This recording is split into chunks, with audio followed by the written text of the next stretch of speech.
بسم اللہ الرحمن الرحیم الحمد للہ رب العالمین والصلاة والسلام علی نبینا محمد وعلی آلہ وصحبہ اجمعین. عزیز ساتھیو، عقیدہ اور اس کے اصول پر یہ آخری محاضرہ ہے.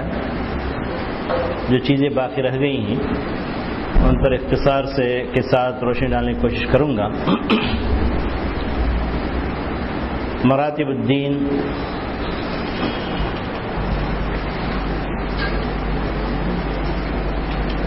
دین کے مراتب،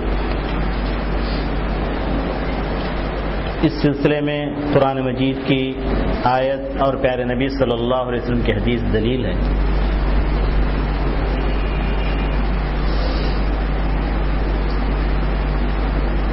اللہ تبارک و تعالی قرآن مجید میں ارشاد فرماتا ہے وَمِنْهُمْ ظَالِمٌ لِنَفْسِهِ وَمِنْهُمْ مُقْتَصِدٌ وَمِنْهُمْ سَابِقٌ إِلَى الْخَيْرَاتِ ثُمَّ أَوْرَثْنَا الْكِتَابَ الَّذِينَ اصْطَفَيْنَا مِنْ عِبَادِنَا. یہاں سے آیت شروع ہے.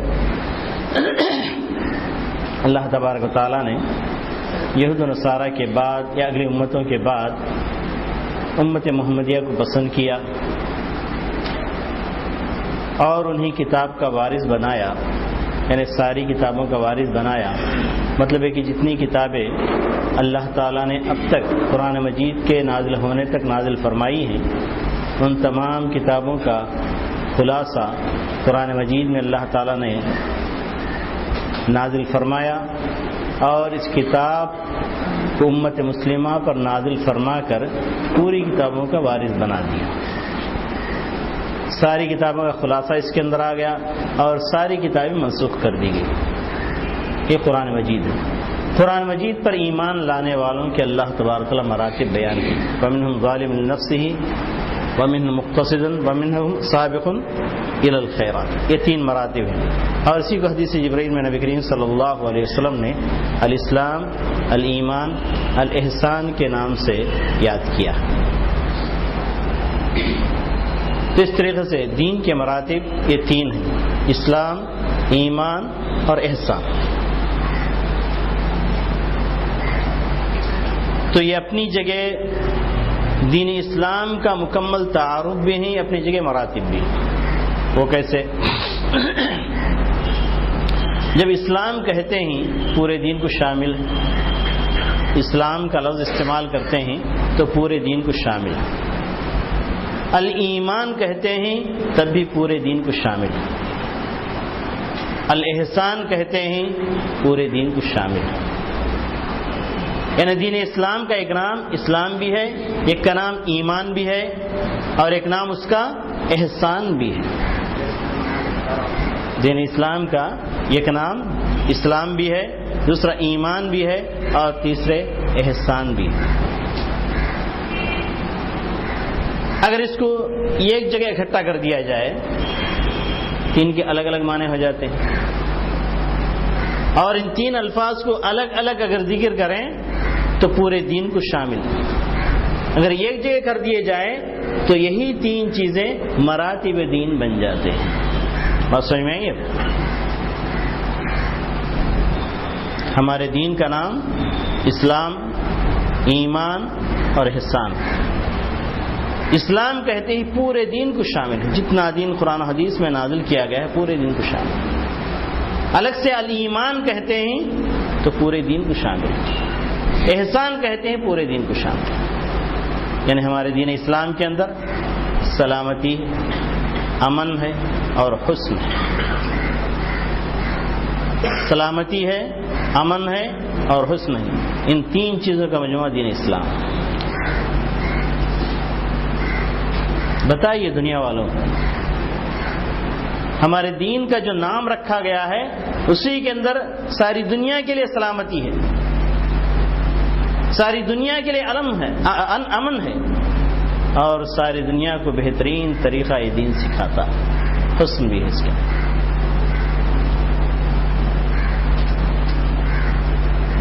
تو آپ لوگوں نے پڑھا ہوگا اذا اتحدا افترقا، اذا افترقا اتحدا. کیا مطلب؟ اسلام اور ایمان کے بارے میں آپ نے پڑھا ہوگا اور اسی احسان بھی اس کے اندر شامل کر دی. جب یہ چیزیں ایک ساتھ بیان کی جاتی ہیں تو ان میں سے ہر ایک کا معنی الگ الگ ہو جاتا ہے، اور انہی چیزوں کو الگ الگ بیان کیا جائے تو ہر ایک کا معنی یعنی تینوں کا معنی ایک ہی ہوتا ہے، پورے دین کو شامل ہے۔ لفظ احسان، لفظ ایمان، لفظ اسلام جب ایک جگہ ہو جاتے ہیں تو مراتب بن جاتے ہیں۔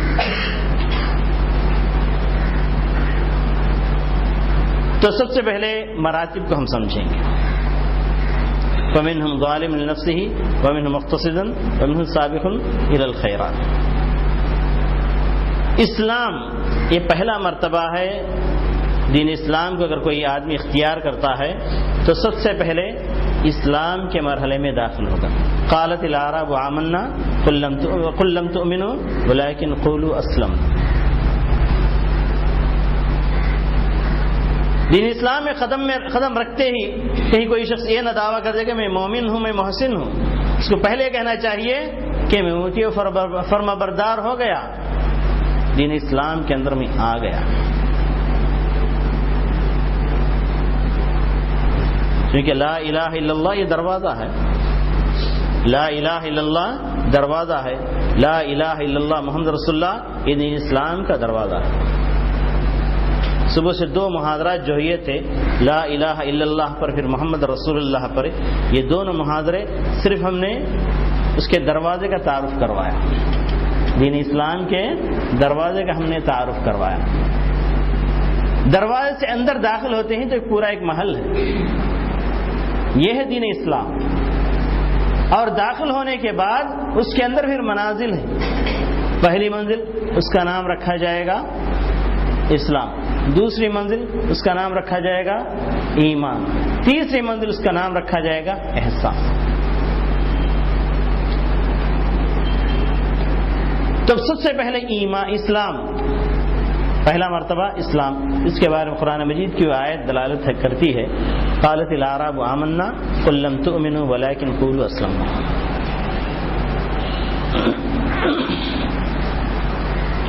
پر ایمان کے مرتبے پر کب پہنچے گا؟ آدمی کلمہ طیب لا الہ الا اللہ محمد رسول اللہ کہہ لیا، نماز ادا کرنا شروع کر دیا، روزے رکھ رہا ہے، زکوٰۃ دے رہا ہے، بظاہر حج کر رہا ہے، تو اس شخص کو کیا کہا جائے گا؟ مسلمان کہا جائے گا۔ اور اسی کی طرف اشارہ کرتے ہوئے حدیث میں جو کہا گیا ہے، اذا رأیتم رجلا یرتاد المساجد فاشہدوا له بالاسلام۔ بعض روایتوں کے اندر ایمان بھی ہے، ایمان کا لفظ ہے جی، اچھا، تو بہرحال یہ استئناس کے طور پر اس حدیث کو لے سکتے ہیں، ایسے تو ہمارے پاس ہے قرآن مجید کی دلیل کافی ہے۔ پھر آگے چلیے، ایمان کے مرتبے کو کب پہنچے گا؟ تو اس سلسلے میں کچھ احادیث کے اندر ہمیں دلیل ملتی ہے۔ ذاق طعم الایمان من رضی باللہ ربا وبالاسلام دینا وبمحمد نبیا ورسولا۔ ایمانیات کے اندر پختگی آ جائے، عملی طور پر عمل کرتا ہی ہے، بہت سے منافق بھی عمل کرتے رہتے ہیں۔ عمل کا دار و مدار کس پر ہے؟ نیت پر ہے، اور نیت کا تعلق کس سے ہے؟ ایمان سے۔ ایمانیات کے بارے میں جو باتیں بتائی جاتی ہیں اس کے اندر آدمی کا ایمان پختہ ہو جائے، من رضی باللہ ربا، اور اسی کی طرف اشارہ کرتے ہوئے کہا گیا ان تؤمن باللہ وملائکتہ وکتبہ ورسلہ والیوم الآخر والقدر خیرہ وشرہ، اشارہ کر دیا گیا۔ اور ایمانیات کے اندر اگر پختگی حاصل ہو جائے، ذاق طعم الایمان، یعنی مطلب یہ کہ اللہ کو تو جان لیا، اللہ کو دل و جان سے اللہ سے راضی ہو گیا۔ اللہ کو جان لینا، اللہ پر ایمان لا لینا، اور یقین کے حد تک وہ ایمان کب پہنچے گا؟ دل و جان سے اللہ تعالیٰ کو رب ہونے کے ناطے وہ راضی ہو گیا۔ من رضی باللہ ربا وبالاسلام دینا، اور اسلام کی جتنی بھی چیزیں ہیں ان تمام پر وہ راضی ہو گیا، اور محمد صلی اللہ علیہ وسلم پر جو ایمان ہے اس کا پختہ ہو گیا۔ تو ایمان کے درجے میں پہنچنے کے بعد قسم کی مٹھاس محسوس کرے گا۔ اگر ایک آدمی دین اسلام کے بظاہر جو مناسک ہیں، بظاہر جو اعمال ہیں اس کو کرتا ہے مگر دل اس کا مطمئن نہیں ہے، حی علی الصلاح پر مسجد کی طرف آگے بڑھ رہا ہے لیکن دل ہی دل میں سمجھ رہا ہے کہ کیا یہ صبح سے شام تک 5 مرتبہ یہاں حاضری دینا، کتنا ہمارا دندہ چھوٹ جا رہا ہے، کتنے معاملے ادھورے کے ادھورے رہ جا رہے ہیں، درمیان میں جانا پڑا۔ اس طرح کا اگر خیال اگر اس کے دل میں آ جائے، اگر سستی آ جائے، جیسا کہ منافقین کے بارے میں کہا وَلَا يَأْتُونَ الصَّلَاةَ إِلَّا وَهُمْ كُسَالَىٰ، یہ چیز آ جائے تو سمجھے کہ آپ کا ایمان مکمل نہیں ہوا، ایمان کے درجے کو آپ نہیں پہنچے۔ ذاق طعم الایمان من رضی باللہ ربا وبالاسلام دینا وبمحمد نبیا ورسولا، اس درجے پر پہنچنا۔ تو آپ دوسری منزل تک پہنچ گئے، اور تیسری منزل میں پہنچنے کے لیے اس کا نام رکھا گیا ہے احسان۔ ما الاحسان یا رسول اللہ؟ قال الاحسان ان تعبد اللہ کأنک تراہ فإن لم تکن تراہ فإنہ یراک۔ چنانچہ علماء اکرام نے ان مراتب کو، ان منازل کو حدیث جبرائیل کی روشنی میں اس کے ارکان بیان کیے۔ اسلام کے ارکان کیا ہیں؟ 5 ارکان ہیں، شہادت اللہ الہ الا اللہ محمد رسول اللہ، اس پر ماشاءاللہ تفصیل سے بحث آ چکی ہے۔ اس کے بعد الصلاۃ، یہ بھی دین اسلام کا ایک رکن ہے، دین اسلام کا ایک رکن ہے۔ پھر اس کے بعد تیسری چیز زکوٰۃ ہے، چوتھی چیز صوم ہے، اور 5ویں چیز حج بیت اللہ ہے۔ اگر یہ تمام ارکان پورے کر لیتا ہے تو سمجھیے کہ وہ شخص اسلام کے اندر داخل ہو گیا۔ اس کی تفصیلات میں جانے کی ضرورت نہیں ہے، اس لیے کہ تفصیلات آپ لوگ جانتے ہیں، صرف اشارہ کافی ہے۔ پھر اس کے بعد ایمان کی طرف آئیے۔ ایک تو سب سے پہلا ایمان کا پہلا رکن کیا ہے؟ ان تؤمن باللہ۔ اس کے بعد وملائکتہ وکتبہ ورسلہ والیوم الآخر والقدر خیرہ وشرہ۔ اللہ پر ایمان، اس کے تمام اسماء اور صفات کے ساتھ، اللہ پر ایمان، اس کی توحید اور توحید کے 3 اقسام کے ساتھ، توحید ربوبیت، توحید الوہیت، توحید اسماء صفات۔ اور اسماء صفات کے اندر ویسا ہی ایمان ہونا چاہیے جیسے صحابہ کرام رضوان اللہ علیہم اجمعین کا ایمان تھا۔ منہج کی گھنٹی میں آپ لوگوں نے سن لیا، قرآن مجید کے اندر اللہ تبارک و تعالیٰ نے ایمان کے لیے شرط، ایمان کے لیے ترازو کس کا ایمان قرار دیا ہے؟ صحابہ کرام رضوان اللہ علیہم اجمعین کا ایمان قرار دیا ہے۔ فَإِنْ آمَنُوا بِمِثْلِ مَا آمَنْتُمْ بِهِ فَقَدْ اهْتَدَوْا۔ تم 1000 دعوے کرنے سے کچھ فائدہ نہیں ہوگا، آپ کا ایمان ویسا ایمان ہو جیسے صحابہ کرام رضوان اللہ علیہم اجمعین کا ایمان تھا۔ اور اس ایمان کے اندر 2 چیزیں تھیں۔ ایک، ان کا ایمان کمال کے درجات کو پہنچ چکا تھا، اگرچہ کہ الایمان یزید و ینقص ہے، لیکن آخری درجے کو وَلَوْ كُشِفَ الْحِجَابُ مَا ازْدَادُوا شَيْئًا مِّنَ الْإِيمَانِ، ان کی حالت یہ تھی جن چیزوں پر انہوں نے ایمان رکھا تھا، جس غیب کے اوپر ان کا ایمان تھا، اگر اس غیب سے پردہ ہٹا دیا جاتا اور ان کی آنکھوں کے سامنے وہ جنت، وہ جہنم، وہ قبر، وہ فلاں ساری چیزیں لا کر رکھ دی جاتی تو اتنی برابر گنجائش نہیں تھی کہ پھر اور ایمان ان کا بڑھ جائے۔ ویسا یقین ان کے دلوں کے اندر تھا وہ صحابہ کرام رضوان اللہ علیہم اجمعین، اور ان کا ایمان بالکل صحیح ایمان تھا، اس کے اندر کوئی کھوٹ نہیں تھا۔ کس طریقے سے وہ ایمان رکھتے تھے کہ اللہ تبارک و تعالی عرش عظیم پر مستوی ہے، وہ ایمان نہیں رکھتے تھے کہ اللہ تبارک و تعالی ہر جگہ ہے یا ہر شخص کے دل کے اندر، اور وہ سمجھتے تھے اللہ تبارک و تعالیٰ کی معیت کا معنی کیا ہے اور اللہ تبارک و تعالیٰ کے استوا کا معنی کیا ہے، دونوں کے درمیان میں فرق کیا ہے، یہ سمجھتے تھے۔ تو لیکن بعد والوں نے اس کو غلط سمجھا، اس لیے گمراہیاں پیدا ہو گئی۔ معیت اللہ تبارک و تعالیٰ یقیناً ہر شخص کے ساتھ، یا معیت ذاتیہ نہیں، معیت یعنی کیا کہتے، معیت علمیہ، اللہ تبارک تعالیٰ علم کے ساتھ آپ کی معیت میں ہے، لیکن اللہ تبارک تعالیٰ کا جو مقام ہے وہ مقام سے اللہ تبارک تعالیٰ کو آپ اتار نہیں سکتے۔ وہ مقام کون سا ہے؟ عرش عظیم، عرش عظیم۔ اس طریقے سے اللہ پر ایمان اور فرشتوں پر ایمان، یہ بھی دین کے ارکان میں سے ایک رکن ہے۔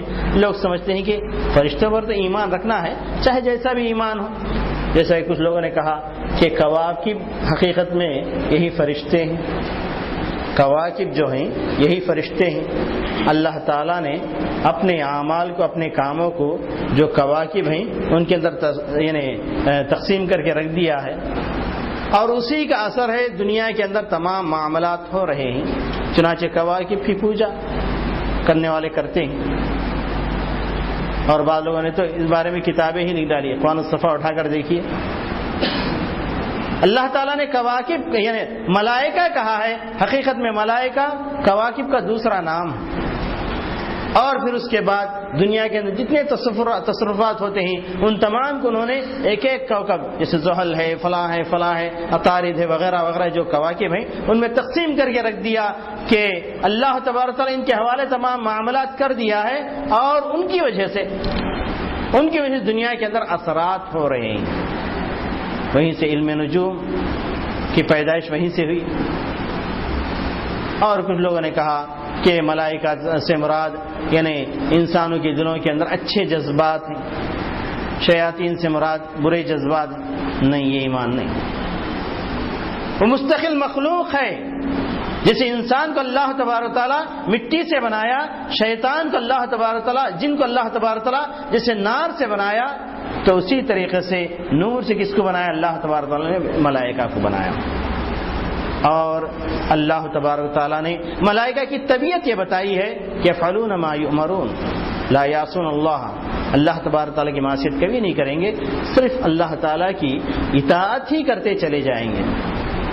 اور پھر اللہ کے رسول صلی اللہ علیہ وسلم نے ملائکہ کی صفات بتائی ہیں، کبھی کہا کہ ایک ایک فرشتہ اس کی مقدار بتاتے ہوئے نبی کریم صلی اللہ علیہ وسلم نے کہا کہ صرف اس کے کان اور اس مونڈھے کے درمیان میں جو مسافت ہے، اس مسافت کو نبی کریم صلی اللہ علیہ وسلم نے یعنی مدینے سے لے کر صنعاء تک کی جو مسافت ہے اتنی مسافت بتائی ہے۔ تو مطلب یہ کہ ملائکہ جو جہنم میں ہوں گے وہ بھی ملائکہ ہیں، اور کچھ ملائکہ جنت میں ہوں گے، آپ کا استقبال کریں گے، وہ بھی ملائکہ ہیں۔ اور ملائکہ کی مقدار، اور ملائکہ میں سے کچھ وہ ملائکہ ہیں جن کو اللہ تبارک تعالیٰ نے کتنے پر دیے ہیں؟ 600 پر دیے ہیں۔ حضرت جبرائیل علیہ الصلوۃ والسلام، ملائکہ کے مختلف اشکال، مختلف نام جو قرآن حدیث کے اندر آئے ہیں، من وعن جیسے آئے ہیں ویسے ان کے اوپر ایمان لانا، یہ ملائکہ پر ایمان ہے۔ جیسے اللہ تبارک تعالیٰ نے وحی کے لیے حضرت جبرائیل علیہ الصلوۃ والسلام کو مقرر کیا، اور یعنی ارواح کو قبض کرنے کے لیے اللہ تعالیٰ نے ملک الموت کو مقرر کیا، اسی طریقے سے کرامن کاتبین ہیں جو ہمارے اعمال نامے لکھ رہے ہیں، منکر نکیر ہیں جو ہم سے سوال و جواب کریں گے۔ اس طریقے سے جہنم کا داروغہ ہے جس کو مالک کہا گیا ہے، اور جنت کا داروغہ ہے جس کو رضوان کہا گیا ہے۔ ان تمام تفصیلات کے ساتھ ملائکہ کو ماننا پڑے گا، اور ملائکہ کے اعمال جو اللہ تبارک تعالیٰ تسبیح و تحلیل میں ہمیشہ مصروف رہتے ہیں، اور بندوں کی مدد کے لیے حاضر ہو جاتے ہیں، جہاد کے اندر مجاہدین کی مدد کرتے ہیں، سمجھ رہے ہیں؟ اس طریقے سے ملائکہ کے جو کام ہیں ان کے کاموں کے ساتھ، ان کی صفات کے ساتھ ایمان لانا پڑے گا۔ پھر اس کے بعد چلیے یعنی ملائکہ کے بعد ملائکتہ و کتبہ، اور اللہ تبارک تعالیٰ کی کتابیں، وہ کتنی ہی اللہ تعالی کتنی کتابیں نازل فرمائی، اس کی صحیح عدد تو ہمارے پاس نہیں ہے، البتہ جن کتابوں کا تذکرہ قرآن مجید کے اندر آیا ہے ان پر اجمالی طور پر ایمان لانا پڑے گا، اور ساتھ ساتھ اس بات کا بھی ایمان رکھنا کہ وہ کتابیں جتنی بھی آئی تھی ساری کی ساری تحریف ہو گئی۔ آج تورات کے نام سے، انجیل کے نام سے، زبور کے نام سے جو کتابیں ہمارے سامنے پیش کی جاتی ہیں ان کی اپنی اصلی شکل نہیں ہے، انہوں نے بدل ڈالی ہے، اس پر بھی ایمان رکھنا پڑے گا۔ پھر اس کے ساتھ چل کر آخری کتاب جو قرآن مجید ہے اس کے اوپر تفصیلی ایمان، مہیمن علی، تمام کتابوں کے اوپر مہیمن ہے، تمام کتابوں کی ناسخ ہے، سمجھ رہے ہیں، اور تمام کتابیں ان کے پیروں کو اللہ تبارک تعالیٰ دے دیا تھا، یعنی انبیاء کے متبعین جو تھے ان کو دے دیا تھا حفاظت کے لیے، لیکن اللہ تبارک تعالیٰ نے قرآن مجید کی حفاظت کا ذمہ خود لے لیا کہ تمام باتیں یعنی عوام کے سامنے پیش کریں۔ دیکھیے یہ جو عقیدے کے جو اصول ہیں ان کو بیان کرتے ہوئے آپ چاہے جتنی تفصیل میں جانا چاہے چلے جا سکیں گے، جتنا مختصر کرنا چاہے اس کو مختصر کر سکیں گے، گہرائی میں جا کر گہرا علم بھی دے سکیں گے، لیکن سرسری طور پر چلنا چاہے تب بھی دے سکیں گے۔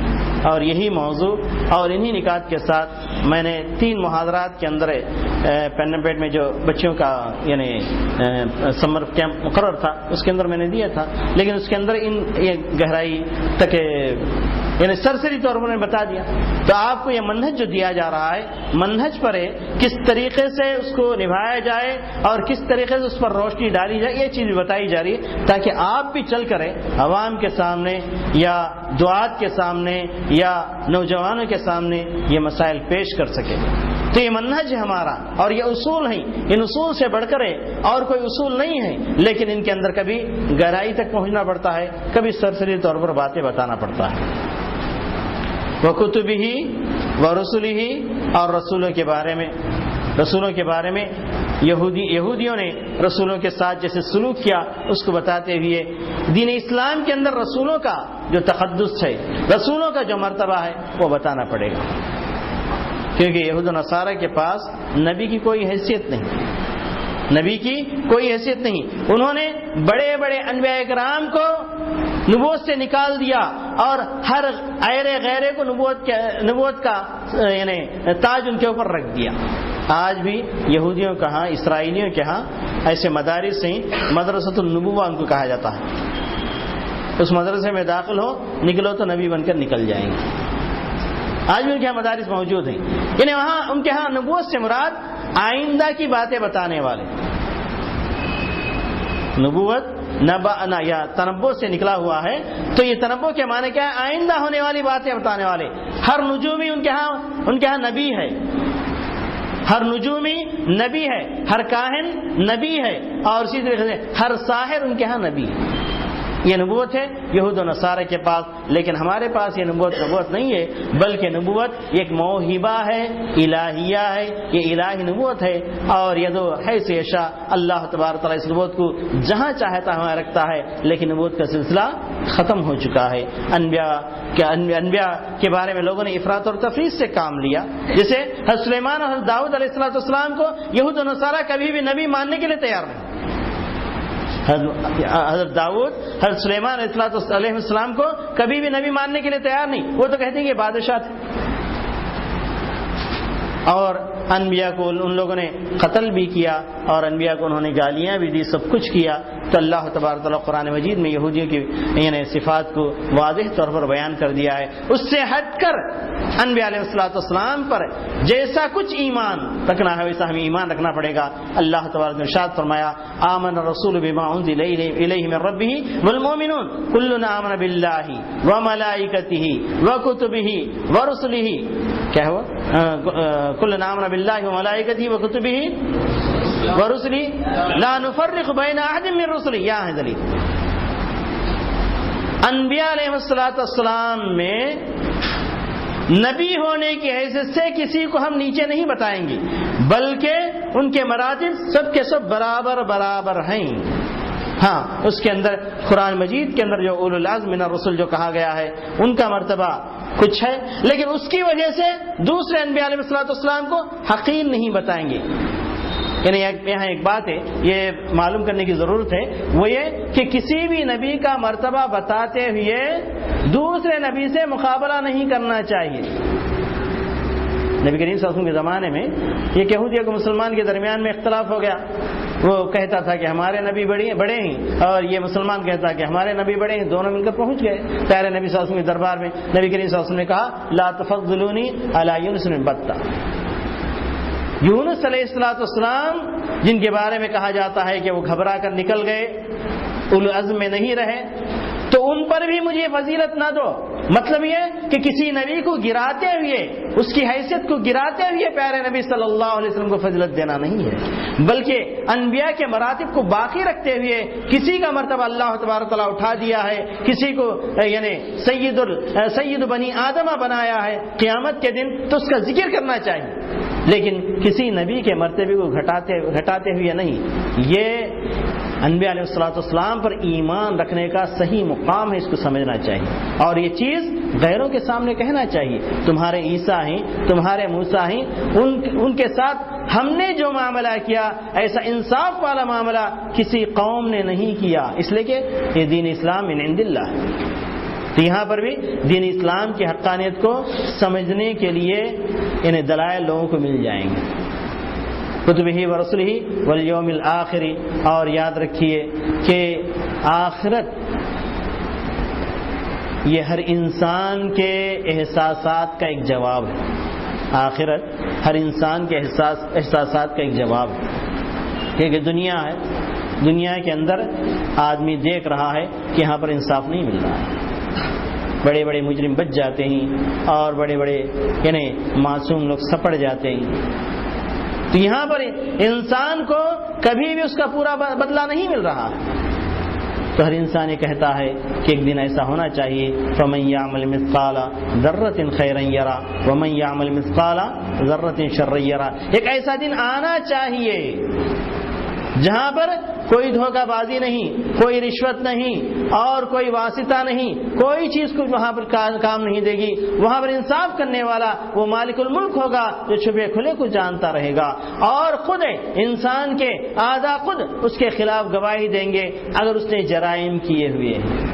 تو ایک ایسا دن آنا چاہیے، اس بات پر ہم ایمان رکھتے ہیں، اور آخرت پر ایمان ہی ایک ایسا ہے کہ دنیا اور آخرت دونوں کو سنوارنے والی چیز ہے۔ آخرت پر ایمان نہیں تو اس دنیا کے اندر بھی فساد ہے اور آخرت ملنے والی ہی نہیں ہے۔ تو آخرت پر ایمان رکھنا، اس کے تمام تفاصیل کے ساتھ، جیسے پیارے نبی صلی اللہ علیہ وسلم نے بتایا ہے کہ ایک تو عالم ہے، عالم برزخ، عالم دنیا کے بعد جو عالم شروع ہوتا ہے اس کو کیا کہا جائے گا؟ عالم برزخ۔ یہ عالم برزخ کب تک قائم رہتا ہے؟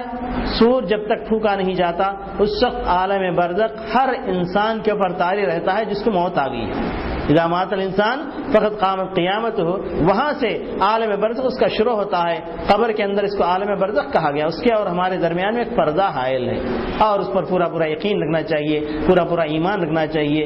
جو کچھ باتیں یعنی نعیم اور عذاب کے بارے میں آئی ہیں قبر کے بارے میں، ان تمام باتوں پر ہم پورا ایمان رکھنا چاہیے۔ پھر اس کے بعد جو مرحلہ آخرت کا شروع ہوتا ہے، عالم دنیا، عالم برزخ اور عالم آخرت کا جب مرحلہ شروع ہوتا ہے، وہ تمام مراحل جو پیارے نبی صلی اللہ علیہ وسلم نے بتائے ہیں، کہاں سے لے کر یعنی سور پھونکے جانے سے لے کر فضا جو طاری ہوگا، پھر سب کے سب مر جائیں گے اور سب کے سب اٹھ کر پھر میدان محشر میں جمع ہوں گے، اور پھر اس کا نفسا نفسی کا عالم ہوگا، پسینوں میں غرق ہو جائیں گے، سورج قریب آ جائے گا، زمین بدل جائے گی، وہاں لوگ حساب و کتاب کے لیے پریشان ہوں گے، کہیں گے کہ اللہ حساب و کتاب قائم کر دے، بھلے ہی ہمیں جہنم میں جانا پڑے۔ اور انسان اس ہولناکیوں کو دیکھ کر جو قیامت کی ہولناکیاں ہیں کہے گا کہ فیصلہ ہو جائے، کہیں ہم چلے جائیں گے، تو فیصلے کے لیے تڑپیں گے۔ اس وقت پیارے نبی صلی اللہ علیہ وسلم سفارش کریں گے، فیصلہ ہوگا۔ فیصلے کے بعد جو صحائف عرض اعمال نامے پیش کیے جائیں گے، صحائف دیے جائیں گے، پھر اس کے بعد اللہ تبارک و تعالی یعنی ترازو قائم کرے گا، اس کے اوپر یعنی اعمال نامے تولے جائیں گے، پھر اس کے بعد ایک تاریکی قائم ہوگی، اس تاریکی کے اندر وہ لوگ جو کسی نہ کسی کو معبود بنا کر اللہ کے علاوہ اس دنیا کے اندر رکھا ہے، فَأَوْرَدَهُمُ النَّارَ يَقْدُمُهُ قَوْمُهُمْ فَأَوْرَدَهُمُ النَّارَ، وہ معبود ان کے سامنے آئے گا اور وہ لوگ سیدھے جا کر جہنم میں گریں گے۔ اور جو لوگ ایک اللہ کی پوجا کیے ہیں، چاہے وہ منافق ہو چاہے مومن ہو، سب کے سب اس تاریکی کے اندر باقی رہ جائیں گے۔ پھر اس کے بعد اللہ تعالیٰ روشنی دے گا اور ان کے ایمان کے مطابق اللہ تعالیٰ روشنی دے گا۔ جس کا ایمان زیادہ قوی تر ہوگا اس کی روشنی زیادہ قوی تر ہوگی، اور جس کا ایمان کمزور ہوگا اور اس کی روشنی بہت کمزور ہوگی۔ آخری شخص جس کو یعنی روشنی دی جائے گی، کہا جاتا ہے کہ اس کا دایاں انگوٹھا ذرا سا چمکتا ہوا ہوگا اور بجھتا رہے گا، سلکتا رہے گا، اس روشنی میں وہ آدمی چلے گا۔ اس وقت منافقین کہیں گے ہم بھی تو تمہارے ساتھ تھے، ہم کو بھی ذرا نور دے دو، لیکن وہیں سے ان کو الگ کر دیا جائے گا اور جہنم کے اندر ان کے لیے راستہ بنا دیا جائے گا۔ پھر ایمان کے دعوے دار وہاں سے نکلیں گے، پھر وہ صراط قائم ہوگا، صراط پر سے گزریں گے، جو جنت کے مستحق جنت چلے جائیں گے، جو جہنم میں گرنے والے ہوں جہنم میں گریں گے۔ اس سے پتہ چلتا ہے کہ بہت سے مومنین جو ایمان کا دعویٰ کرتے ہوئے بھی جہنم میں گر سکتے ہیں اپنے اعمال کی وجہ سے۔ پھر اللہ تبارک تعالیٰ جس کو بچانا چاہے بچا لے، جس کو بچانا چاہے اللہ تبارک تعالیٰ بچا لے۔ یہ سفارش کے پھر مراحل آئیں گے۔ تو بہرحال یہ تمام باتیں اس کے بعد ایک ادنا سا جنتی جو جنت میں جائے گا، اس کے لیے جو محلات دیے جائیں گے اور جو نعمتیں اس کو دی جائیں گی، اس کو اگر ہم لوگ تصور کرنا چاہے تو بھی تصور نہیں کر سکتے، اتنی اچھی چیزیں وہاں پر بتائی گئی۔ یہ ایک محل جو دیا جائے گا، اس کی تعریف آئی ہے کہ ایک موتی کے اندر اتنا بڑا محل اس کو بنایا جائے گا، کوئی ستون نہیں ہوگا، 70 خاندان یعنی 70 بیویاں اس کو دی جائیں گی، 70 خاندان اس کے اندر مقیم رہیں گے، سکونت اختیار کریں گے، اور یہ خاندان کو دوسرے خاندان کے بارے میں پتہ بھی نہیں چلے گا، اتنا بڑا محل وہاں دیا جائے گا۔ تو بہرحال وہ اللہ تبارک تعالیٰ کی نعمتیں ہی، اللہ تبارک تعالیٰ کی جنت ہے جو لازوال، یہاں پر اللہ تعالیٰ نعمتیں دے گا۔ اللہ تعالیٰ سے دعا ہے کہ اللہ تبارک ہم تمام کو اعلیٰ یعنی اعلیٰ جو جنت ہے جنت الفردوس میں عطا فرمائے۔ تو اس طریقے سے یہ یعنی اللہ پر ایمان، ملائکہ پر ایمان، کتب پر ایمان اور یوم آخرت پر ایمان اور تقدیر کے بھلے اور برے ہونے پر ایمان۔ یہاں آ کر ذرا سا تفصیل سے بتانا پڑتا ہے، تقدیر کا مسئلہ بڑا ہی اہم ہے۔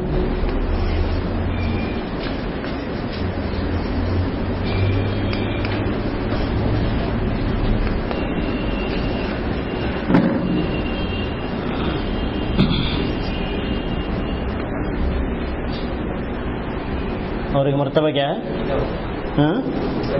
کتابت، ذرا الٹا لکھا ہوں، یہاں لکھ لیجیے، پہلے علم کے بعد کتابت، کتابت۔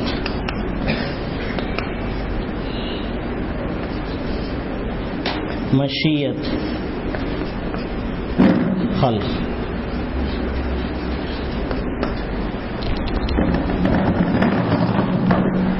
تقدیر پر ایمان، تقدیر کے بھلے اور برے ہونے پر ایمان۔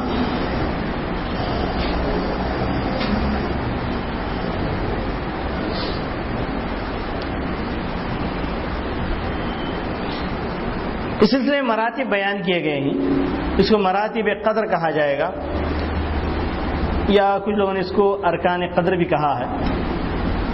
علم لا یعزب عنہ مثقال ذرہ، اللہ تبارک کا علم تمام چیزوں کو محیط ہے،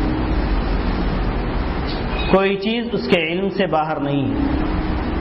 جو چیزیں ہو چکی ہیں، جو چیزیں ہو رہی ہیں اور آئندہ جو چیزیں ہونے والی ہیں، تمام چیزوں کا علم اللہ تعالیٰ کو ہے۔ ایک پتا گر رہا ہے کسی درخت سے، اس کا علم بھی اللہ تبارک تعالیٰ کو ہے۔ پھر اس کے بعد دوسرا مرتبہ شروع ہوتا ہے کتابت کا۔ اللہ تبارک تعالیٰ اول ما خلق اللہ القلم فقال له اکتب، قال ماذا اکتب؟ اکتب ما کان وما سیکون۔ اللہ تعالیٰ نے قلم کو پیدا کیا، پھر اس کے بعد کہا کہ لکھ۔ اور یہ مقادیر اس کے اندر بھی مراتب بیان کیے گئے ہیں، یعنی کہ کتابت کے مراتب بیان کیے گئے ہیں۔ ایک تو اللہ تبارک تعالیٰ ازلی کتابت ہے، جو کائنات بنانے سے پہلے 50,000 سنہ 50,000 سال پہلے قلم کو بنا کر اللہ تعالیٰ نے کہہ دیا کہ لکھ دو، وہ ساری چیزیں لکھ چکا ہے۔ جی 50,000 سنہ یعنی 50,000 سال پہلے اللہ تعالیٰ اس کو لکھ چکا. پھر اس کے بعد یعنی یہ ازلی کتاب جس کو کہا جائے گا سب سے پہلے. پھر اس کے بعد جب کائنات کو اللہ تعالیٰ نے بنانا چاہا تو اس وقت بھی اللہ تعالیٰ نے تقدیر لکھا انسان کی. کائنات کو بنانا چاہا اس وقت لکھا. پھر انسان کو جب بنانا چاہا تو اس وقت لکھا. کب؟ حضرت آدم علیہ السلام کے پیٹ سے اللہ تعالیٰ نے تمام انسانوں کو نکالا اور ان کو 2 حصوں میں تقسیم کر دیا کہ یہ اہل جنت ہیں اور یہ اہل جہنم. یہ بھی کتابت. اور اس کے بعد پھر اللہ تعالیٰ ہر انسان کو جب پیدا کرتا ہے اس وقت تقدیر اس کی متعین کرتا ہے. یعنی ماں کے پیٹ میں 120 دن گزر جانے کے بعد فرشتوں کو بھیجا جاتا ہے اور فرشتہ آ کر یعنی اس کی تقدیر لکھتا ہے. کیا وہ سعید ہے کہ یا شقی ہے, یا وہ یعنی عمر اس کی کتنی ہے اور کتنا کمائے, اس کا رزق کتنا ہے اور وہ کب مرے گا. اللہ تبارک تعالیٰ ساری چیز اس کو حکم دیتا ہے تو لکھ دیتا ہے. تو ہر انسان کو اس بنایا جاتا ہے اس وقت. پھر اس کے بعد یعنی ہر سال پھر اسی کی کتابت ہوتی ہے. اور وہ کب ہے؟ لیلۃ القدر فیہا یفرق کل امر حکیم. پھر اس کے بعد یعنی ہر ہفتے یعنی جیسے کہ نبی کریم صلی اللہ علیہ وسلم نے کہا کہ یعنی پیر کے دن روزہ رکھا. لوگوں نے پوچھا کہ کس لیے آپ نے روزہ رکھا ہے؟ تو نبی کریم صلی اللہ علیہ وسلم نے کہا کہ وہ دن ہے جس کے اندر اعمال بندوں کے اللہ تبارک تعالیٰ کے پاس پیش کیے جائیں گے. میں چاہتا ہوں کہ میرے اعمال پیش کیے جائیں اس سال میں کہ میں روزے سے.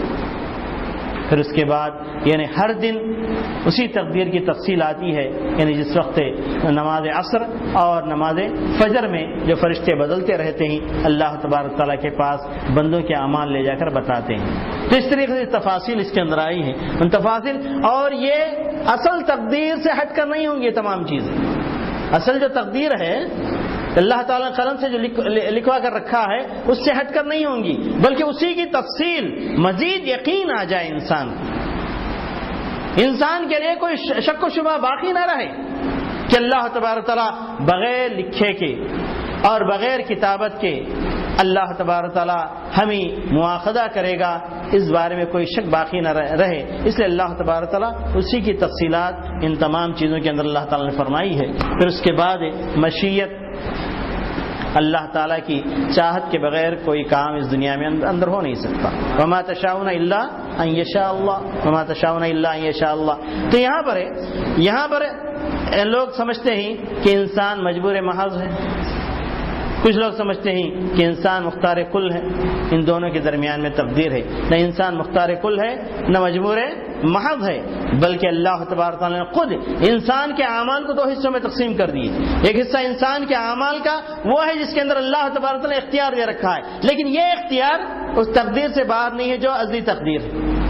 مثلا آپ کا اٹھنا, بیٹھنا, سونا, جاگنا, آنا, جانا, یہ سارے آپ کے اللہ تبارک آپ کے اختیار میں دے رکھا ہے.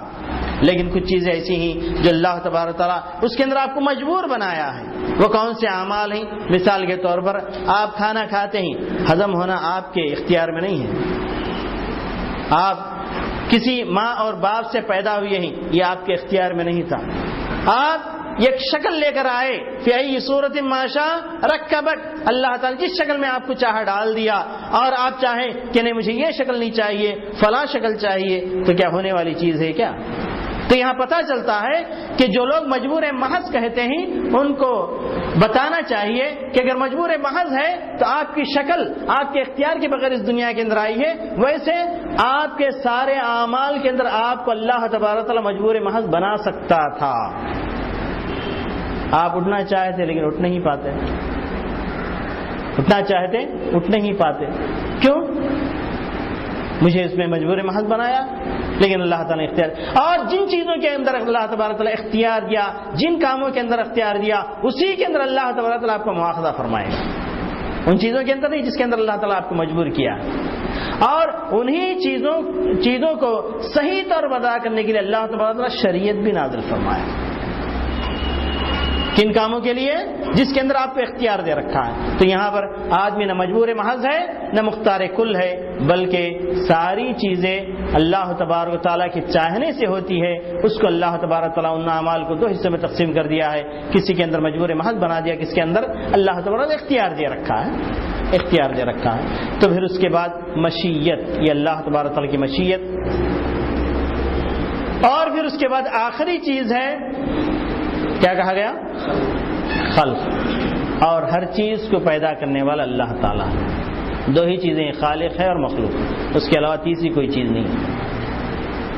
خالق ہے اور مخلوق ہے. یہاں پر جو مسئلہ پیدا ہوا انسان کے اعمال کا، انسان کے اعمال انسان پیدا کرتا ہے یا اللہ تعالیٰ اس کا خالق ہے؟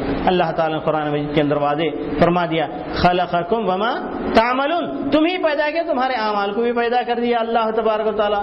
لیکن یہیں پر آ کر لوگ پھسل گئے، لوگ یہاں پر آ کر انحراف کا راستہ اختیار کر گئے. جب انہوں نے کہا کہ انسان اپنے اعمال کو پیدا کرتا ہے تو گویا اللہ تبارک و تعالیٰ خالق ہے، اس کے مقابلے میں ایک اور خالق کو انہوں نے متعین کر دیا. تو بہرحال تقدیر پر ایمان یہ ایک مسلمان کا طرح امتیاز ہے. جب تقدیر پر ایمان لاتا ہے تو اس کے اندر ایک جرأت اور ایک ہمت اور ایک بھروسہ اور ایک توکل پیدا ہوتا ہے. توکل اللہ پر، بھروسہ اللہ پر، کیونکہ وہ کام کرتا جاتا ہے لیکن تقدیر پر ایمان رکھتا جاتا ہے. مطلب یہ کہ کام کرنے کے بعد نتیجہ جو سامنے آتا ہے تو قدر اللہ ما شاء فعل، اللہ تبارک تعالیٰ مقدر میں رکھا، چاہا اور وہی اللہ تبارک تعالیٰ نے کیا.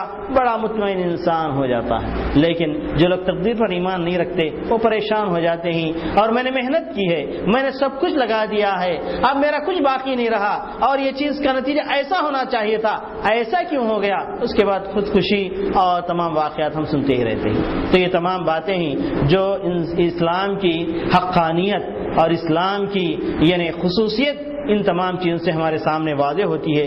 اور آپ داعی ہونے کی حیثیت سے مدعو کے سامنے جب پیش کریں گے تو تمام تفصیلات کے ساتھ جب دین ان کے سامنے آئے گا تو وہ کہے گا کہ واقعی یہی دین حق ہونا چاہیے، یہی دین حق ہونا چاہیے. اس کے اندر کتنا بہترین توازن ہے. تو اس طریقے سے یہ ارکان ہو گئے. اور آخر میں جو چیز رہی ہے یعنی احسان کا اختصار کرنا چاہیے تھا. احسان کے دو ارکان علماء نے بتائے ہیں حدیث کے روشنی میں. ان تعبد اللہ کأنک تراه فإن لم تکن فإنه یراک.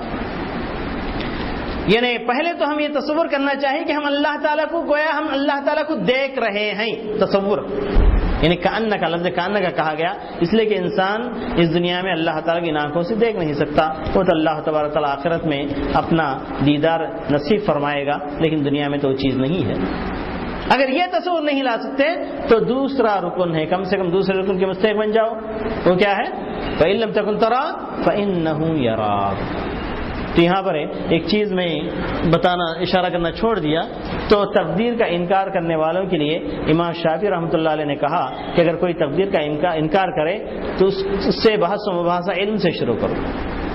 پہلے اس سے بتاؤ کہ اللہ تعالیٰ سب کچھ جانتا ہے کہ نہیں. اس بات پر تو وہ یعنی اعتراف کر لے گا اللہ تعالیٰ سب کچھ جانتا ہے، کوئی چیز کے اوپر پوشیدہ نہیں ہے. جب جانتا ہے تو اسی چیز کو لکھ کر رکھنے میں کیا حرج ہے؟ جب جانتا ہے تو اسی چیز کو پیدا کرنے میں کیا حرج ہے؟ جانتا ہے اسی چیز کو چاہنے میں کیا حرج ہے؟ تو بہرحال علم سے بحث مباحثہ شروع کرنا چاہیے. بعد میں آدمی تقدیر پر ایمان لانے پر مجبور ہو جائے گا. اس کے بعد پھر احسان کے دو مراتب ہیں، آپ اس کو ذہن میں رکھیے. اس کے بعد جو چیزیں باقی رہ گئی ہیں خوارق العادہ، یعنی اللہ تعالیٰ ایک نظام بنایا ہے اس کے خلاف کبھی کبھی کچھ معاملات دنیا کے اندر ہو جاتے ہیں اور ان کو خوارق عادت کہا. عادت کے خلاف چیزیں علماء تین حصے میں تقسیم کیا ہے. ایک ہے معجزات، اگر نبی سے سرزد ہو، معجزات اگر کسی ولی سے سرزد ہو تو اس کو کیا کہا جائے گا؟ کرامات کہا جائے گا. اگر کسی شیطان جیسے دجال جیسے انسان سے سرزد ہو تو اس کو شعبدہ بازی اس کو کہا جائے گا. استدراج جس کو کہا جاتا ہے عربی زبان میں. اللہ تعالیٰ اس کو مہلت دے رہا ہے. استدراج کے معنی کیا ہے؟ مہلت دے رہا ہے. تو یہاں پر ایک چیز یاد رکھنے کی ہے، وہ ہے کہ معجزات اور کرامات یہ انسان کے اختیار میں نہیں ہوتے، لیکن شعبۃ آبادی ایک علم ہے. اللہ تبارک تعالیٰ وہ چیز انہیں دے دیا ہے. اور وہ کہہ کر بتا سکتا ہے. لیکن معجزہ اور کرامت انسان نہیں چاہتا. نبی کبھی بھی یہ نہیں چاہتا کہ میرے ہاتھ معجزہ ہو جائے. اچانک معجزہ ہو جاتا ہے اس سے پریشان ہو جاتا ہے. حضرت موسیٰ علیہ السلام کو جب اللہ تعالیٰ نے کہا القی ما فی یمینک، تمہارے دائیں ہاتھ میں جو اس کو ڈال دو، تو حضرت موسیٰ علیہ السلام کو پتا بھی نہیں تھا کہ اژدھا بن جائے گا. فوجس منہ خیفہ، جب جیسے ہی معجزہ یعنی سرزد ہوا تو حضرت موسیٰ علیہ السلام ڈر کر پیچھے ہٹ گئے. مطلب کیا نکلا اس سے؟ مطلب یہ نکلا کہ انسان کے اختیار میں وہ چیز نہیں ہوتی. اگر انسان کے اختیار میں ہوتا، حضرت موسیٰ علیہ السلام کو پہلے سے اس کا علم ہوتا تو ان کو ڈرنے کی ضرورت نہیں تھی. پھر اللہ تعالیٰ کو یہ نصیحت کرنی پڑی کہ آؤ جاؤ جا کر پھر اپنے ہاتھ میں لے لو، وہ چیز لوٹ کر آپ کا ایسا بن جائے گا. تو ویسے ہی وہ پھر لاٹھی بن گئی وہ چیز. تو اس سے پتا چلا کہ معجزات اور کرامات انسان کو بول کر نہیں آتے. اللہ تعالیٰ جس وقت جس سے چاہتا ہے معجزہ سرزد کرتا ہے، جس سے چاہتا ہے اللہ تبارک تعالیٰ کرامت. حضرت علی رضی اللہ تعالیٰ عنہ جس وقت جھنڈا لے کر آگے بڑھے، ان کے وہم و گمان میں بھی نہیں تھا کہ دروازہ پکڑ کر اس طرح کھینچنے سے قلعے کا دروازہ نکل کر آ جائے گا. ایسا دروازہ 10 اونٹ مل کر بھی اس کو کھینچ کرے اس کو اکھاڑ نہیں سکتے تھے. لیکن حضرت علی رضی اللہ تعالیٰ عنہ کے ایک ہاتھ سے وہ دروازہ آ گیا، ان کے وہم گمان میں نہیں تھا. اسی طریقے سے حضرت عمر خطاب رضی اللہ تعالیٰ عنہ ممبر پر کھڑے ہو کر قادسیہ کے میدان میں جنگ ہو رہی تھی، وہاں کے فوجی کو دیکھ لیا، یا ساری الجبل اقبل جو کہا، تو یہ ان کے اختیار میں نہیں تھا، یہ ان کے اختیار میں نہیں تھا. اچانک معجزہ سرزد ہوتا ہے. اور معجزہ کن سے سرزد ہوتا ہے؟ جو اللہ تعالیٰ کے ولی ہیں، اللہ تعالیٰ کے مطیع و بردار ہیں اور متدین ہیں اور متبع سنت ہیں. کوئی بھی ایسی خلاف عادت اگر کوئی چیز دیکھ لیں تو آپ پہلے اس کے کیریکٹر کو دیکھنا چاہیے. کیا اس کا شخص کا کیریکٹر، وہ تو اپنے آپ کو بڑا عالم کہہ رہا ہے، بڑی لمبی داڑھی سے کبھی بھی یعنی آپ دھوکہ نہیں کھانا چاہیے. اس کا کیریکٹر کیا ہے دیکھنا چاہیے، اور اس کے اعمال کیا ہے دیکھنا چاہیے. کہ اگر اس کے اندر استقامت ہے، چیز وہ سرزد ہو گئی ہے، تو وہ چیز کیا کہلائے گی؟ کرامت کہلائے گی، ورنہ وہ شبد بازی ہے. اور آخر میں ایک چیز ہے خوارق عادت اس کے انواع کے بعد ہے الواجب التزام فی اصحاب رسول اللہ صلی اللہ علیہ وسلم. اس بارے مجھے کچھ بتانے کی ضرورت نہیں. صبح منہج سلف پر جو محاضرہ آیا، محاضرہ ڈاکٹر نے جو دیا تھا وہ آپ کے لیے کافی ہے. صحابہ کرام رضوان اللہ علیہم اجمعین کا منہج وہی اہل سنت والجماعت کا منہج ہے، وہی طائف منصورہ کا منہج ہے. پیارے نبی صلی اللہ علیہ وسلم نے جو کہا کہ 77 امتی الى 73 فرقہ کلہم فی النار الا فرقۃ واحدہ، وہ فرقہ اور وہی سواد اعظم بھی ہے. یہی فرقہ اور یہی ملت سواد اعظم بھی ہے. سواد اعظم کس طریقے سے؟ صحابہ کرام رضوان اللہ علیہم اجمعین سے لے کر اس زمانے تک ما انا علیہ اليوم واصحابی کے منہج پر جو لوگ قائم ہیں، ان تمام کو جمع کر لیجئے، یہی لوگ سواد اعظم بن جائیں گے. یہاں پر لوگ دھوکہ دیتے ہیں. سواد اعظم کے بارے میں آیا ہے، سواد اعظم یہ وہ منہج ہے، اور منصورہ ہوں گے، کہتے ہیں کہ دیکھو ہماری جماعت بڑی ہے، ہماری جماعت بڑی ہے اس لیے ہم حق پر ہیں. نہیں، وہ خلیل من بعد ہر زمانے میں کم رہے، لیکن زمانے نبوت سے لے کر آج تک ان کے احصائیات کیے جائے، ان کو جمع کر لیا جائے تو یہ طائف منصورہ کیا ہوں گے؟ یہی سواد اعظم بھی یہی کہلائیں گے. اور وہی منہج اور وہی عقیدہ اللہ تبارک و تعالیٰ کے پاس یعنی قابل قبول ہوگا جس منہج اور جسے یعنی کیا کہتے جس عقیدے پر یہ سواد اعظم یا طائف منصورہ رہے ہیں، اور ان کے ساتھ ہمارا برتاؤ ہونا چاہیے. اور ان کے اوصاف کے بارے میں بھی جو صحابہ کرام رضوان اللہ علیہ مجمعین کے اوصاف آئے تھے تقریباً وہی اوصاف ہیں، یعنی اس سے طائف منصورہ کے ہوں گے. اور وہ لوگ یعنی جو عقیدہ یہاں پر بیان کیا گیا ہے قرآن حدیث کی روشنی میں، اور جو منہج سلف جو بیان کیا گیا ہے، اس منہج پر اور اس عقیدے پر اترنے والے وہی لوگ اہل حق ہوں گے. اور اگر کوئی شخص، ہم یہاں پر نام نہیں دیں گے، اشارے نہیں کریں گے، بلکہ ہم منہج بتاتے ہیں، کسوٹی بتاتے ہیں. ما انا علیہ اليوم واصحابی، پیارے نبی صلی اللہ علیہ وسلم نے ایسے ہی بتایا ہے. ہم نام دینے کی ضرورت نہیں، نام سے اشارہ کرنے کی ضرورت نہیں، فلاں یعنی فرقہ حق پر ہے، فلاں فرقہ باطل پر ہے، بتانے کی ضرورت نہیں ہے۔ آدمی اپنے آپ کو تول کر دیکھ لے، ما انا علیہ اليوم واصحابی، اس ترازو پر اپنے آپ کو رکھ کر دیکھ لے، اگر وہ اس ترازو پر اترتا ہے تو سمجھیے کہ اپنے آپ کو یعنی وہ اپنے آپ کو سمجھے کہ میں اہل حق کے ساتھ ہوں، اگر اس ترازو پر نہیں اترتا تو پھر اپنے آپ کو جس میں چاہے شمار کر لے۔ اللہ تعالی ہم تمام کو یعنی منہج صحیح اور عقیدہ صحیحہ پر اللہ تبارک تعالیٰ قائم رکھے، اور ہمیں طائف منصورہ اور جس طائفے کے بارے میں نبی کریم صلی اللہ علیہ وسلم نے کہا کہ جنت میں جائے گی، اس طائفے میں اللہ تبارک تعالیٰ ہمیں بھی شامل کر لے، اور جو کچھ ہم نے جانا ہے اس کے اوپر عمل کرنے اور اسی کی طرف لوگوں کو بلانے کی ہمیں توفیق عطا فرمائے۔ وآخر دعوانا ان الحمد للہ رب العالمین۔ جی ہاں ہاں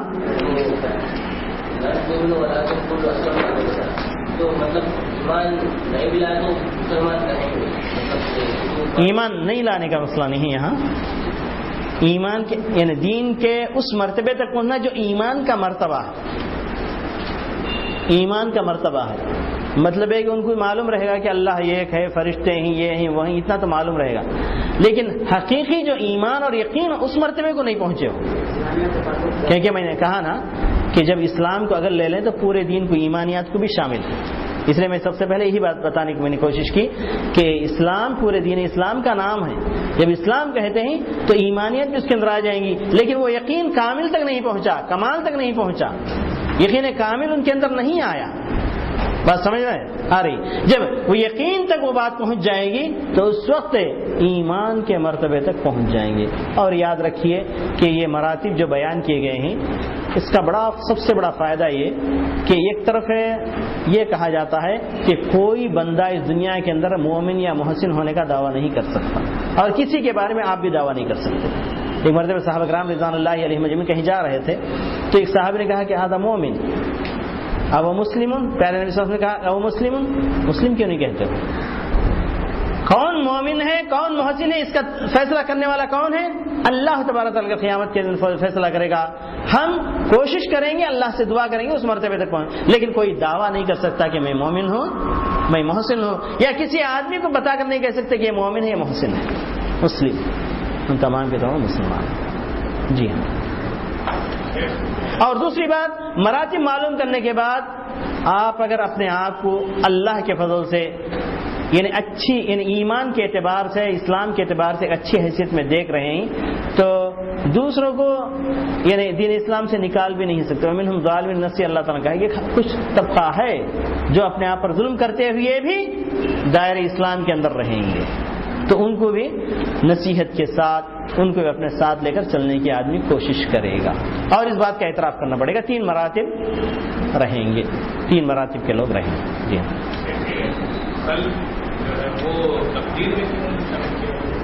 تقدیر اس کو تقدیر میں کیوں شامل کیا گیا؟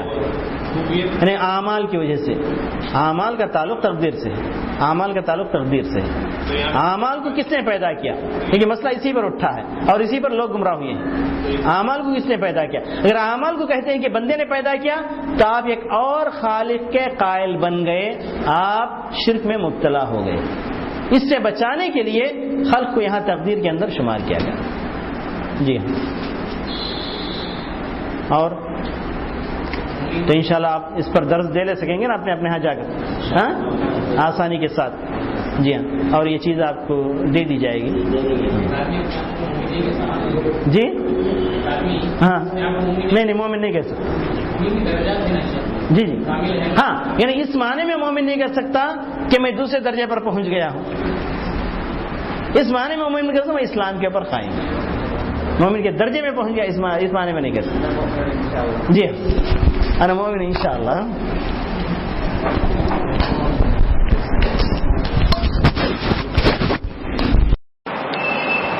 میں سمجھتا ہوں جانے والے سب ویسے بولے گا بھائی مرضی نہیں تو مرگا تو منجے میں اچھا کرے گا، اچھا نہیں کرنا، نصیحت حاصل نہیں کرے گا۔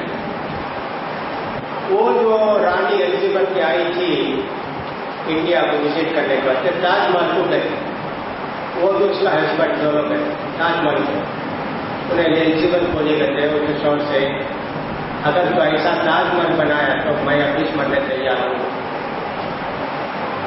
اتنا بیوٹیفل اگر تو بنا کے دے گا تو میں ابھی مرنے واسطے تیار ہوں. تو درگاہ کو جانے سے کیا ہے، عبرت حاصل ہوتی ہے، بلکہ خواہش ہوتی ہے ہمیں مر گئے تو ہمارا سب ایسے پکا خبر بنا دو، یہ سی چلا کر کے کتنا اچھا رہے گا نا، علی حجویری کی طرح ہے نا، نہیں تو ملک بابا کی درگاہ کی طرح بنا دیے کتنا اچھا رہے گا. لہٰذا ہرگز نہیں جانا چاہیے درگاہ، عبرت حاصل کرنے کے لیے نہیں جانا چاہیے، وہاں مردوں کا عورتوں کا اختلاف رہتا ہے اس لیے بھی نہیں جانا چاہیے. وہ بلڈنگ خود شریعت کے خلاف.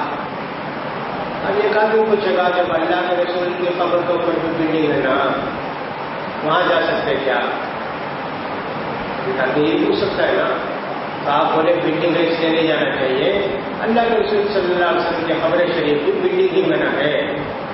یقیناً اللہ کے رسول صلی اللہ علیہ وسلم کی قبر شریف کی بلڈنگ میں ہے، لیکن جاہلوں نے بنا دیا اور اللہ کے رسول صلی اللہ علیہ وسلم نے اس کے خلاف شریعت کا حکم دیا ہے. لہٰذا ہم بھی اللہ کے رسول صلی اللہ علیہ وسلم کے قبر شریف کی صرف زیارت کر کے مرتبہ ختم کر دیتے ہیں، بار بار وہاں جاتے بھی نہیں ہیں، اور جاتے ہیں تو آپ کو سلام کرنے کے لیے جاتے ہیں. آپ کا جو حق ہمارے اوپر ہے امت مسلمہ پر، اس کا اعتراف کرنے جاتے ہیں، ورنہ عمارت بنانا کسی بھی قبر پر وہ جائز نہیں ہے. دوسرا سوال ان کا یہ تھا کہ جو قبر میں لوگ دفن ہیں ان کی کرامتیں ظاہر ہوتے رہتی ہیں، تو لہٰذا ان کرامتوں کو ماننے میں خود بخود دل ہوتا ہے، ان کو کیوں نہ مانے، ان کو طاقت ہے، ان کو پاور ہے. جسے میں نے ابھی کہا ان کو کیا پاور ہے، کیا طاقت ہے، ابھی بتایا میں نے. اللہ نے لکھا ہے 2 سال 1 مہینے کے بعد آپ ٹھیک ہو جائیں گے، لیکن ہوا ایسا کہ 2 سال تک آپ توحید پر رہے، اللہ کو مانتے رہے، روتے رہے، گڑ گڑاتے رہے، آخری ٹائم میں شیطان لے جا کر کھینچ کے آپ کو وہاں ٹھیک ٹھاک کرا دیا.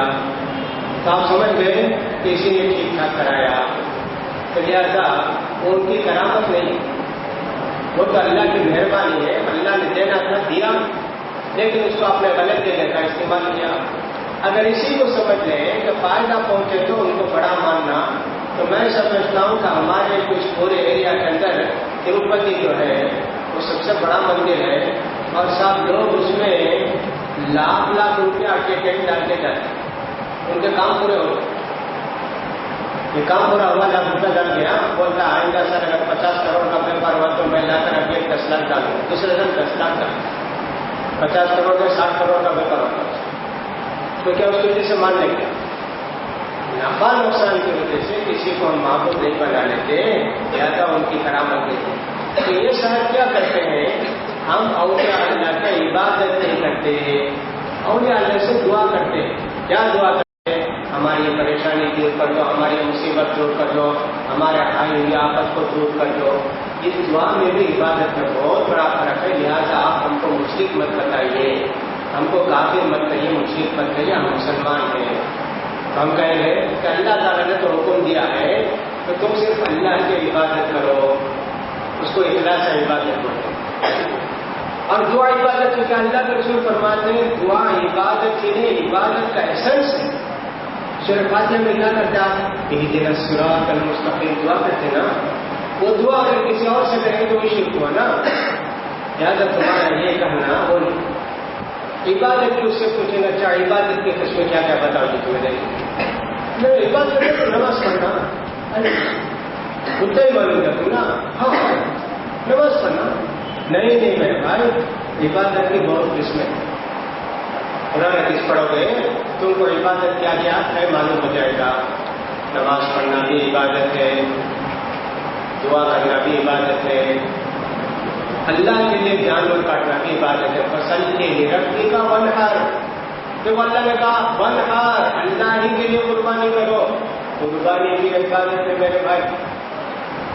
لہٰذا ہر وہ چیز جو خوش کرنے کے لیے کی جاتی ہے وہ عبادت ہے. دعا بھی عبادت ہے، ذبح کرنا بھی عبادت ہے.